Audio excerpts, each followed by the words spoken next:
Well,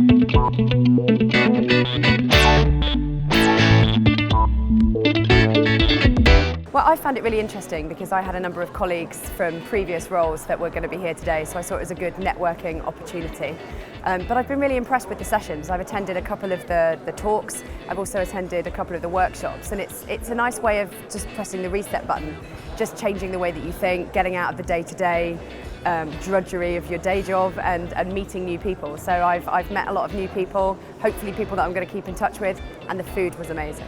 It's changed venues. I remember going at the old QE2 rooms, and obviously this is a beautiful building which makes things a lot easier. I didn't find it as easy to get to, but that's probably my own logistic issue rather than something to do with the event. I had a phone call and a text message before the event checking that I was arriving.